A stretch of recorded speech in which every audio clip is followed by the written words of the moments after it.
नमस्कार, हमारे दर्शकों का एक बार फिर से स्वागत है संस्था समाचार कार्यक्रम में। जी हाँ, आज हम बात करें संत आशाराम जी बापू की। निर्दोष संतों पर आज आरोपों का दौर सा चल गया है, चाहे वो शंकराचार्य जी महाराज हों या फिर नित्यानंद स्वामी महाराज, स्वामी केशवानंद महाराज हों या फिर कृपालू जी महाराज। आज संतों पर आरोप लगाकर उनको फंसाने का ये प्रयास किया जाता है।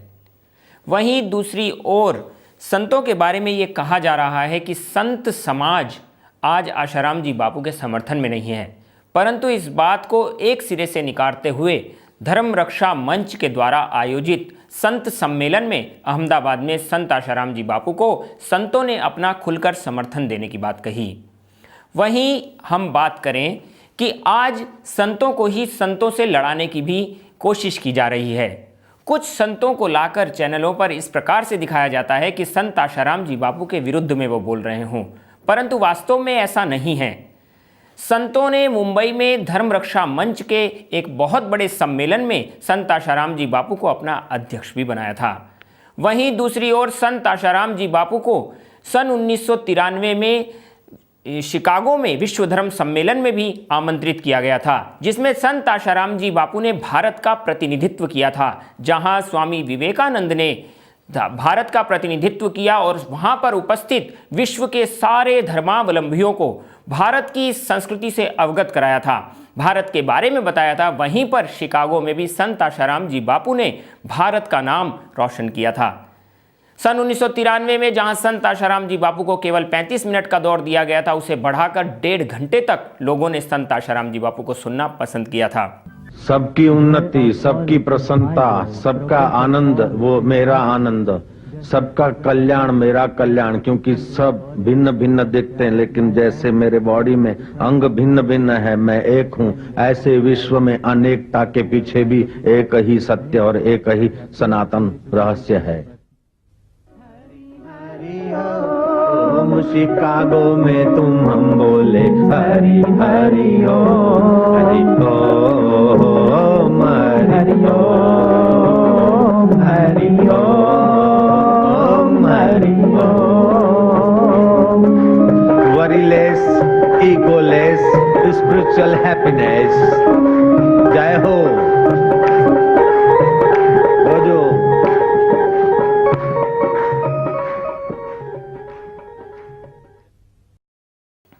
आज ऐसे ही संत को फंसाकर तथा उनके ऊपर अनर्गल आरोप लगाकर उनको फंसाने का प्रयास किया जा रहा है। जनता के लोगों को गुमराह करने की हद तो तब हो जाती है जब संत आशाराम जी बापू को अनेकों सवालों के घेरे में खड़ा कर दिया जाता है। इतना ही नहीं, उनके सर पर लगाए जाने वाली लाल टोपी को लेकर भी आज सवालिया निशान खड़े कर दिए जाते हैं। क्या एक टोपी 2 करोड़ रुपए की हो सकती है, जो आज चैनलों पर दिखाया जा रहा है? 100-150 रुपए में लाई गई टोपी को आज 1.5 करोड़ की बता दी जाती है। न जाने कितने ही तांत्रिक और तंत्र मंत्रों द्वारा तैयार की जाने वाली टोपी बता दी जाती है। एक कपड़े से बनाई गई टोपी को भी क्या इतना महंगा बताना और तंत्र मंत्र क्रियाओं को चैनलों के द्वारा दिखाना क्या उचित है? क्या आज संत ही तांत्रिक हैं? नहीं, ऐसा लगता है मानो सारे चैनल ही तंत्र मंत्र क्रियाओं को बढ़ावा देने में आगे बढ़ गए हों। वो स्वयं इस तंत्र मंत्र क्रियाओं को लोगों के सामने लाकर इन तांत्रिक क्रियाओं के बारे में लोगों को अवगत करा रहे हैं। वास्तव में ऐसी कोई भी क्रिया संत आशाराम जी बापू कभी जानते ही नहीं थे, ना ही उनके पुत्र द्वारा और ना ही उनके आश्रमों में कभी ऐसी कोई तांत्रिक गतिविधि की गई थी। इस बात को हम नहीं कह रहे, सीआईडी क्राइम ब्रांच के ऑफिसरों ने संत आशाराम जी बापू के आश्रम में भरपूर जांच करने के बाद ये बात हाई कोर्ट में जमा कराई थी।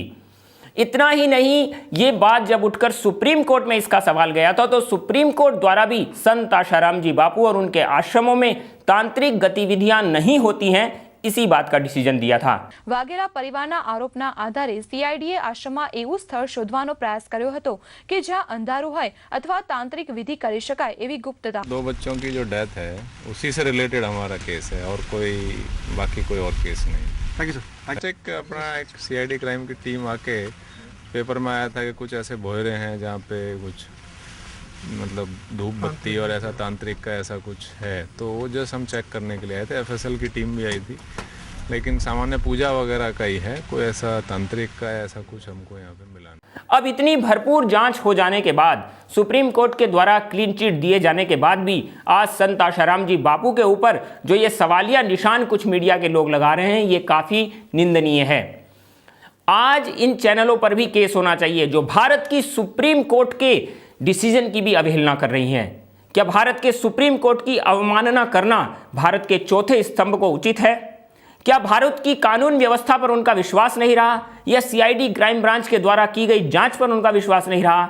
संत आशाराम जी बापू को लेकर कितने ही सवालिया निशान आज समाज में ये लोग खड़े कर रहे हैं, जबकि सारे के सारे तद्दन झूठ पाए जाते हैं। ऐसे ही कुछ सवाल पूछे गए संत समाज में ऊंचा स्थान रखने वाले चक्रपाणी जी महाराज से। उन्होंने इन सवालों के जवाब देते हुए मीडिया के ऊपर बिल्कुल सही बात की टिप्पणी करी। उन्होंने ये भी कहा कि आज मीडिया जो संतों पर इल्जाम लगा रहा है वो एकदम वाहियात इल्जाम है। संत आशाराम जी बापू को झूठे इल्जामों के तहत फंसाने का प्रयास किया जा रहा है। आप जांच में पूरा सहयोग कर रहे हैं, हो सकता है कि सूरत पुलिस आपको दोबारा बुलाए। किस बात के लिए आपसे वो दोबारा बातचीत करना चाहते हैं? वो कौन से मुद्दे हैं, वो कौन से सवाल हैं जिनका जवाब आप अब तक आपने नहीं दिया? दोबारा क्यों बुलाना चाहते हैं आपको? नहीं, देखिए, ऐसा एक कानूनी एक ओम में आता है कि अगर जो आपको पुनः बुलाया जाए तो हमने कहा बिल्कुल बिल्कुल, आप जब चाहें आप बुलाइए, और एक बार नहीं आप 100 बार बुलाइए, 100 बार आएंगे। क्योंकि कानून, देखिए, देश का संविधान है, अपना देश है, देश का संविधान अपना है, और कानून का हमें सम्मान करना चाहिए। हर व्यक्ति को एक कर्तव्य बनता है, और निश्चित रूप से अगर जो वहाँ पे पुलिस को हर सहयोग देंगे, और जो चाहती है पुलिस, माने जो सत्य होगा, जो हमारे जानकारी में होगा, उसको मैं ज़रूर उनको उपलब्ध कराऊंगा। इसमें किसी प्रकार की हिला हवाली मैं नहीं करूंगा, और पूरा सहयोग करूंगा। एक आखिरी सवाल, जहाँ तक जांच पहुँची है और जो भी साक्ष्य सामने आए हैं, क्या इन साक्ष्यों के सामने आने के बावजूद अभी भी आपको लगता है कि नारायण साईं और आसाराम पूरी तरीके से बेकसूर हैं? देखिए, जहाँ तक हमने मीडिया टीवी पे मैं देख रहा हूँ, तो टीवी के माध्यम से जो दिखाया जा रहा है, निश्चित रूप से पूरे परिवार को एक षड्यंत्र के तहत फंसाया जा रहा है, और एक सनातन धर्म के खिलाफ साजिश है। आप देखो जिस प्रकार से आसाराम बापू का महीनों दिन तक चलता रहा, उसके बाद आया नारायण साईं के, उनके परिवार का, और कभी बेटा बताया जा रहा है कि बेटा है, कभी बेटी है, कभी जो है इतने संबंध है, कभी बाप बेटे साथ में मिलकर बताया जा रहा है कि बाप बेटे दोनों मिलकर साथ कुकर्म करते थे, कभी बताया जा रहा है नहीं एक दूसरे के खिलाफ साजिश रचते थे। तो निश्चित रूप से सिर्फ कहानी है, और जो टीआरपी की जो एक चक्कर चल रहा है, वो टीआरपी का मात्र ये है कि बस रोज कहानी बना करके, अब वो हमारे बारे में भी खूब कहानी बनाया गया, देखो चक्रपाणी फंसे नारायण साईं के चक्कर में। अरे कुछ नहीं होता है चक्कर में, क्या हम तो साथ तो हम सनातन धर्म के लिए दे रहे हैं। हर व्यक्ति की वो आती है, चाहे कितनी भी घनघोर रात्रि हो, सुबह होता है, और समस्याएं आती जाती रहती है। कोई बात नहीं, जो इतना बड़ा तंत्र खड़ा किया है तो उसमें विरोध भी, पक्ष विपक्ष सब होता है। तो ये तो जांच का विषय, कानून इसके लिए है, कानून अपना काम करेगी। और निश्चित रूप से हमारी जहाँ तक विश्वास है, पूर्ण विश्वास है कि वो आने वाले कल में जिस प्रकार से जैन सरस्वती जी महाराज निर्दोष साबित हुए, उसी प्रकार से ये पूरा परिवार निर्दोष साबित होगा। जब भी कोई व्यक्ति या संत आशाराम जी बापू के पक्ष में चैनलों पर कुछ बोलते हैं, तो उनके ऊपर भी कहीं ना कोई समन्स जारी हो जाते हैं। जैसे चक्रपाणी जी महाराज के ऊपर कुछ समय पूर्व एक समन्स जारी कर दिया गया। चक्रपाणी जी महाराज से जब इस विषय में पूछा गया तो उनका ये कहना था कि आज संत आशाराम जी बापू और उनके परिवार के खिलाफ एक बहुत गहरी साजिश की जा रही है। मैं तो केवल सत्य का साथ दे रहा हूं कि संत आशाराम जी बापू, जैसे कि शंकराचार्य जी निर्दोष छूटकर आए, नित्यानंद जी महाराज निर्दोष छूटकर आए, कल को संत आशाराम जी बापू भी निर्दोष छूटकर बाहर आते हैं, तो क्या उनके विषय में मीडिया द्वारा या फिर उन मीडिया पर आने वाले कुछ लोगों के द्वारा जो अनर्गल कुप्रचार किया जा रहा है, उसके ऊपर कोई एक्शन लिया जाएगा? बिना आरोप सिद्ध हुए संत आशाराम जी बापू के खिलाफ दायर की गई चार्जशीट पर राजस्थान के उच्च न्यायालय के वरिष्ठ अधिवक्ता श्री जगमाल सिंह जी ने भी आज कानून प्रशासन पर सवालिया निशान उठाए हैं। उनका कहना है कि पुलिस अनुसंधान एक तरफा चल रहा है, गलत तथ्यों पर चार्जशीट बनाई गई है। उन्होंने चार्जशीट में लगाई गई धाराओं का खंडन करते हुए इस मामले में पीड़िता की उम्र के ऊपर भी तथा अनेकों सवाल ऐसे खड़े किए हैं जिसके तहत आज संत आशाराम जी बापू को फंसाया जा रहा है।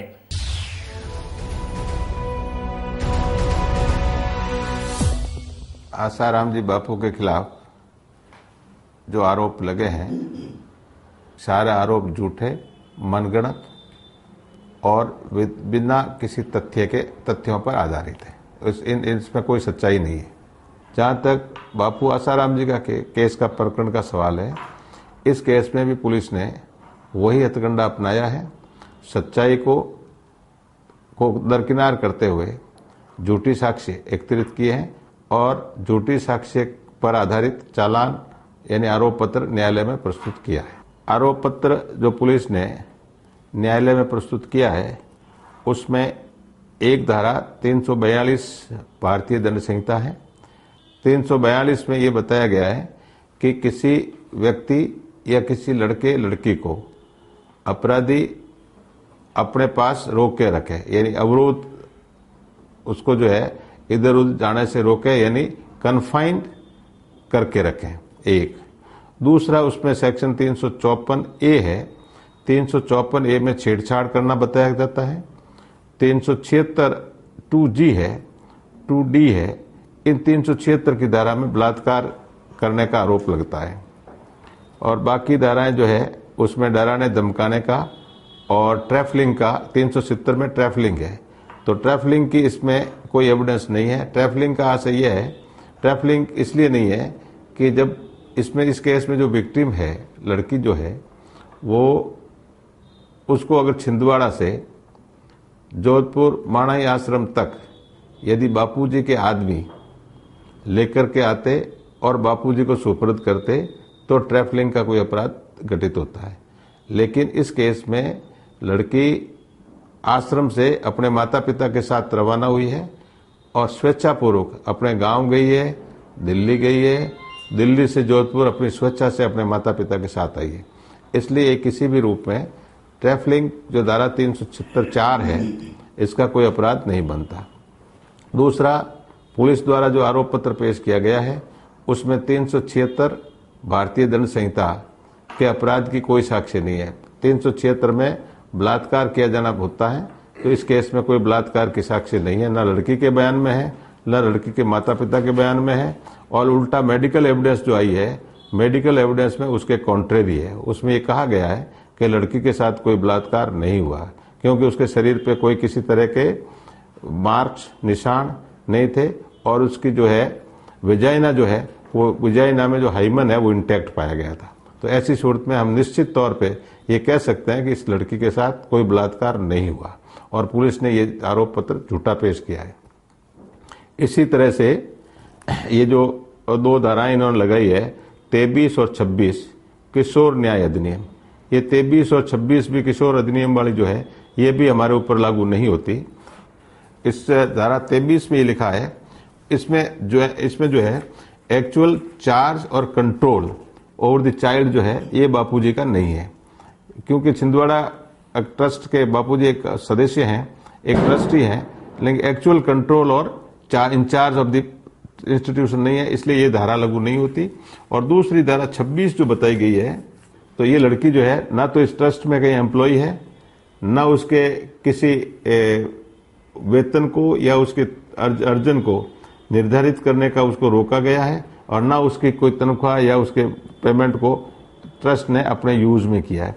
इसलिए ये जो है juvenile justice care and protection of childrens act 2000 की धारा 23 और 26 है, इसका अपराध नहीं बनता है और ये झूठा चार्जशीट झूठी धाराओं में प्रस्तुत की है।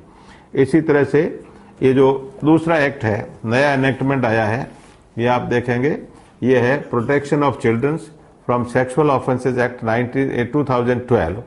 इस सेक्शन में विशेष तौर से ये कहा गया है कि 18 साल से कम का चाइल्ड, लड़का है लड़की, जिसके खिलाफ कोई अपराध घटित होता है 18 साल से कम की, तब ये धारा लगती है। हमारे हिसाब से इस केस में, बापूजी के केस में जो लड़की है, जो विक्टिम है, उसकी उम्र 18 वर्ष से ऊपर है, इसलिए ये पोक्सो एक्ट नहीं लगता। उसके स्कूल में जो एडमिशन है उसमें उसका दूसरी स्कूल में उसको भर्ती दिखाया गया है, जिसमें उसकी उम्र 17 साल आई है और उसी के आधार पे उसका गुरुकुल में भी एडमिशन हुआ है। लेकिन प्रथम कक्षा में वो लड़की किस स्कूल में भर्ती हुई उस संबंध में पुलिस ने अनुसंधान नहीं किया। एक बात, उस लड़की का जन्म अगर अस्पताल में हुआ है तो वहां से उसकी डेट ऑफ बर्थ उनको निकालनी चाहिए थी, वो नहीं ली। दूसरा, अगर उस लड़की का जन्म और मृत्यु प्रमाण पत्र अगर उसका नगर पालिका शाहजहांपुर में अगर है तो उससे संबंधित उनको अनुसंधान करना चाहिए था। हम ये मानते हैं कि वो लड़की जो है घटना के दिन 18 साल से कम उम्र की नहीं थी और 18 साल से ऊपर उम्र की थी, इसलिए ये protection of childrens from sexual offences act बापूजी पे नहीं लगता। इस प्रकरण में छिंदवाड़ा आश्रम की जो लड़कियां हैं, गुरुकुल की जो लड़कियां हैं, उनके और बापूजी के जो दूसरे साधक हैं उनसे भी अनुसंधान किया गया, लेकिन जो साक्ष्य बापूजी के विरुद्ध नहीं आई है, जो पुलिस को समर्थन नहीं दे रही थी, उस साक्ष्य को पुलिस ने विदहेल्ड किया है, यानी रोक लिया है और अपने खिलाफ जो साक्ष्य थी उसी को आधार मान करके यह आरोप पत्र न्यायालय में पेश किया है। जबकि अगर सच्चाई पुलिस को निकालनी थी तो दोनों पक्षों की जो साक्ष्य आई है, पक्ष में और विपक्ष में, दोनों को मद्देनजर रखते हुए उसको बराबर तोलना चाहिए और तोलने के बाद न्यायालय में आरोप पत्र पेश करना चाहिए। ऐसा पुलिस ने नहीं किया, तो मैं मानता हूं कि पुलिस की जो अनुसंधान है वो एक तरफा अनुसंधान है और गलत तथ्यों पर आधारित चार्जशीट पेश। संत आशाराम जी बापू के समर्थन में आज देश विदेश का बहुत बड़ा जनसमूह उठकर आगे आया है। जी हां, देश के कई जगहों पर सुप्रचार यात्राएं निकाली जा रही हैं, कई जगहों पर रैलियां, मौन धरने किए जा रहे हैं संत आशाराम जी बापू के लिए। हम आपको बता दें कि केवल भारत में ही नहीं, विदेशों में भी संत आशाराम जी बापू को बड़े सम्मान की दृष्टि से देखा जाता है। जहां विदेश के लोग ही नहीं, विदेश की मीडिया भी आज संत आशाराम जी बापू की सराहना करने से नहीं चूक रहा है। द न्यूयॉर्क टाइम्स में छपा एक लेख संत आशाराम जी बापू की महिमा का बखान करता है। उन्होंने बताया कि संत आशाराम जी बापू आज केवल भारत की ही नहीं, पूरे विश्व की संपत्ति हैं, उनकी हमें रक्षा करनी चाहिए। संत आशाराम जी बापू के द्वारा चलाए जा रहे संयम शिक्षा के अभियान तथा कई जगहों पर मातृ-पितृ पूजन दिवस की जो पहल की गई है उसके बारे में भी उन्होंने काफ़ी अच्छी सराहना की है। आज भारत की कुछ मीडिया प्रसारण माध्यमों द्वारा जहां एक संत को बदनाम किया जा रहा है, वहीं दूसरी ओर विदेशों की मीडिया द्वारा संत आशाराम जी बापू की सराहना की जा रही है। जी हां, भारत में ही भारतीय संस्कृति का अपमान क्यों? भारत के ही मीडिया कर्मियों द्वारा भारतीय संतों का अपमान क्यों? क्या भारतीय संस्कृति और भारतीय संतों के बारे में भारत का मीडिया नहीं जानता? जहां आज पूरा विदेश भारत की ओर झुकने को तैयार है, विदेश के लोग संतों की सराहना कर रहे हैं, तो भारतीय संस्कृति का अपमान भारतीय मीडिया द्वारा करना क्या उचित है? हम जनता से यह अनुरोध करना चाहेंगे कि आज जहां पूरे विश्व में भारतीय संस्कृति और भारतीय संतों को सम्मान दिया जा रहा है, वहीं पर भारत में ऐसा कुचक्र चल रहा है जहां पर संतों को फंसाने की साजिश की जा रही है, भारतीय संस्कृति के ऊपर कुठाराघात हो रहा है। आप इन चीज़ों से सावधान रहें और सच को जानने का प्रयास करें। संत आशाराम जी बापू को सन 2008 से लेकर आज तक फंसाने का प्रयास किया गया, परंतु भारत की सबसे बड़ी सुप्रीम कोर्ट ने भी यह डिसीजन दिया है कि संत आशाराम जी बापू के आश्रम तथा संत आशाराम जी बापू स्वयं कभी भी किसी तांत्रिक गतिविधियों में शामिल नहीं थे और ना ही उनके द्वारा कभी कोई तांत्रिक गतिविधियां की जाती हैं। तो फिर आज जिन चैनलों के द्वारा भारत की सबसे बड़ी सुप्रीम कोर्ट की अवहेलना की जा रही है, उनके ऊपर भी कुछ ना कुछ तो ऑब्जेक्शन उठना ही चाहिए। जी हाँ, इतना ही नहीं, ये तो आज का दौर बन गया है। आजकल छोटे बच्चियों की इज्जत के नाम पर मानो खिलवाड़ करना कुछ चैनलों ने अपना दौर समझ लिया है।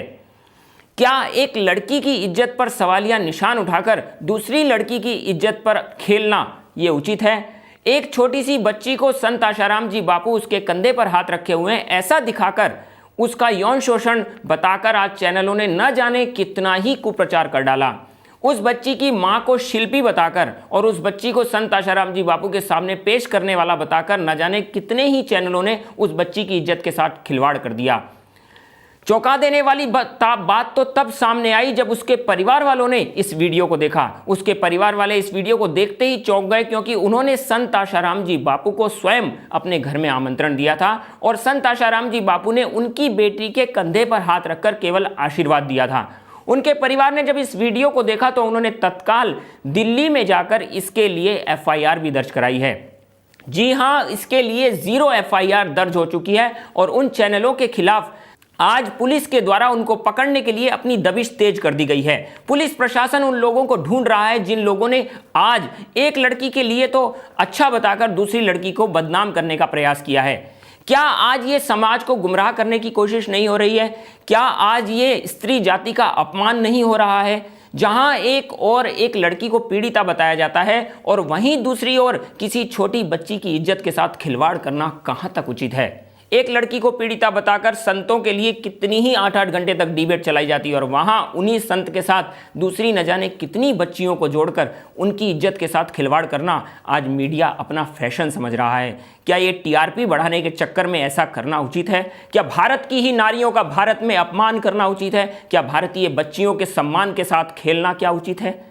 ये बातों के सवालिया निशान खड़े हो जाते हैं। जी हां, आज विषय पर भारत की जनता जागरूक हो चुकी है और भारत के लोग इस विषय को लेकर जगह जगह से मीडिया के ऊपर भी केस कर रहे हैं और मीडिया पर आने वाले उन तथाकथित लोगों पर भी केस कर रहे हैं जिन्होंने संत आशाराम जी बापू के आश्रम में आने वाली, चाहे वो किसी भी कारण से हो, टूरिस्ट हो या फिर जप करने के लिए आती हो या आश्रम में दर्शन करने के लिए आती हो, आने वाली सभी बहनों को, सभी महिलाओं को संत आशाराम जी बापू की रखेल बता दिया है। उनके ऊपर भी आज जगह जगह से केस होने शुरू हो गए हैं।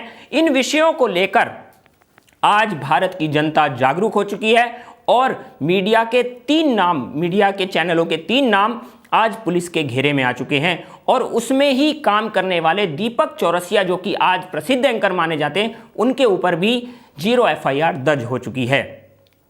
खबरों से जुड़ी सच्चाइयां हम आपके सामने लगातार रखते रहेंगे और देते रहेंगे आपको वो खबरें जो शायद भारत के कुछ मीडिया कर्मी आप तक नहीं पहुंचा पा रहे हैं। वो सच्चाइयां जो आप तक ना पहुंच सकी, हम देंगे आपको अपने इसी कार्यक्रम के साथ, संस्था समाचार में। तब तक के लिए मैं इजाजत चाहूंगा।